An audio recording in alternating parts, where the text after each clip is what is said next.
If you haven't been living under a rock for the last 3 days, I'm sure you've heard some grumblings about GameStop in the stock market. You might be wondering what is going on. So this short video is going to talk about exactly what happened, what is the GameStop short squeeze, why it happened, and so that you can have a better understanding of what's going on. Okay, so this all started back in late December when a large hedge fund, Melvin Capital, took an aggressive short position in GameStop. They shorted almost 140% of the outstanding shares in GameStop. But you might be asking yourself, what does that mean? What does it mean to short a stock? How do you make money when you're shorting a stock? And what risks are there? Is this a strategy I might be able to employ? Well, let's take a look first. Let's understand what it means to short a stock. So when somebody shorts a stock, essentially what they do is they borrow shares from a broker and then they sell those shares on the open market in hopes that the price will go down so they can buy them back later at a lower price and give those shares back to the broker, thus keeping the difference in price. So in this example, short borrows 10 shares of ABC stock and sells them for $500. Then the stock loses value. They buy back 10 shares of ABC stock for $400. They give those shares back to the broker and they keep $100. Easy peasy. Sounds neat, right? So we can make money when stocks are going down.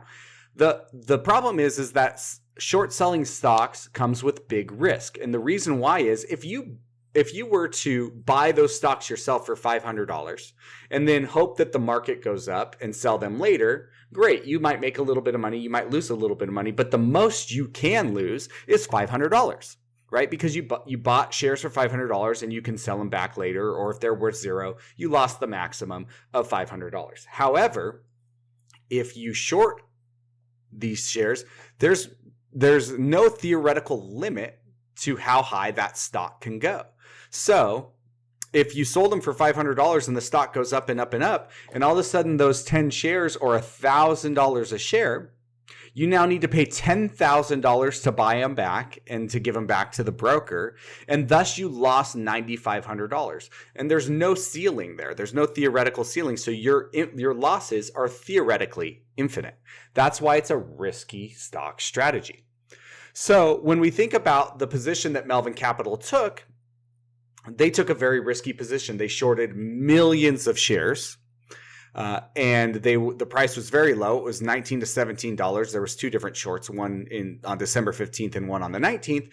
But so they could make, let's say, $19 a share if the stock goes to zero, but they can theoretically lose hundreds of dollars a share, possibly thousands of dollars a share, because there's no theoretical ceiling.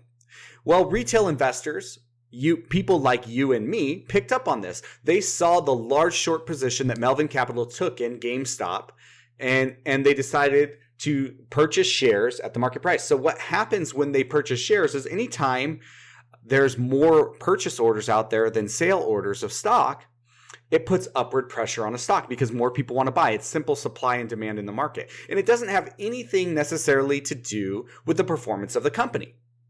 It can be completely separate from that. If everybody wants to buy a stock, the price that people are willing to sell that stock for goes up, and thus the price people pay goes up. So people realized the position that Melvin was in. They would have to purchase a lot of shares when their share options expired by that date.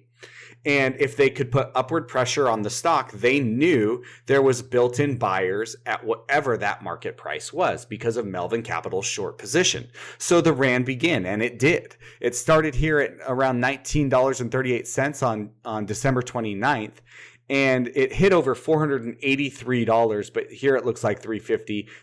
A longer term chart doesn't show the little intricacies that we'll see later, but it hit over $480 a share at one point. And Wall Street freaked out. We had people coming out from the woodwork saying, hey, we should put a 30-day cooling off period on GameStop. We need to stop these people from buying these shares.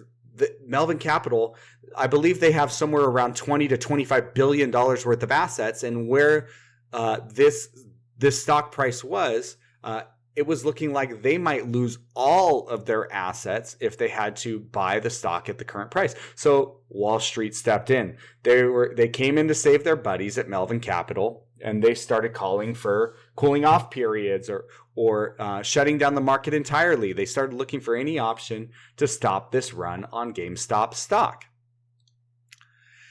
And then today, this morning, Robinhood, steals from the rich and gives to the poor. Well, in this case, it looked like they were protecting the rich from the poor. So in response to the situation, the popular trading app shut down the option for its users to buy shares of GameStop. At the time, 50% of account holders on Robinhood had at least some shares of GameStop stock. And many of these people woke up and opened up their Robinhood app because this situation, I'm sure, has been keeping their attention because it's been a little bit crazy. So they open up their app and they see, hey, this notification that says you can't buy any shares of GameStop. You can close your position, thus sell your shares, but you cannot purchase any more shares. And what did this do? Well, this panicked people because, as we talked about earlier, buyers put upward pressure on stock. Well, these people who looked at the Robinhood app or possibly other apps who did the same thing didn't know if this was market wide. Hey, can no retail investors buy GameStop right now? That's going to put extreme sell pressure on the stock and it's going to fall out of the sky. And that's exactly what it did. These people panicked. They sold their stock and it fell out of the sky. So the price went within about an hour and a half, hour and 20 minutes at 10 a.m. from $483 all the way down to $112 by 11:30. Before rebounding into the $200 range. Remember, these times are in UTC, so it's not exactly East Coast time or anything like that. But anyway, within an hour and a half, we saw this massive drop off from 483 to 112 before a small rebound. And this is because people freaked out. They saw, hey, nobody's going to be able to buy this stock. So I need to sell and get out now before it completely crashes. And people did. And this drop is people selling all the way down. Yeah, some of these people might have bought back at 19 or 30 or 40 or 50, but some of them probably bought at 350, right? And so Robinhood's actions to play interventionist, to play protectionist in the market, caused these people to panic and sell their shares.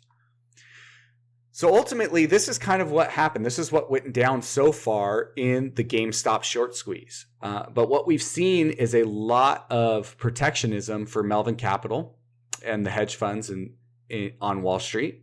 And we don't really know what's going to happen from here.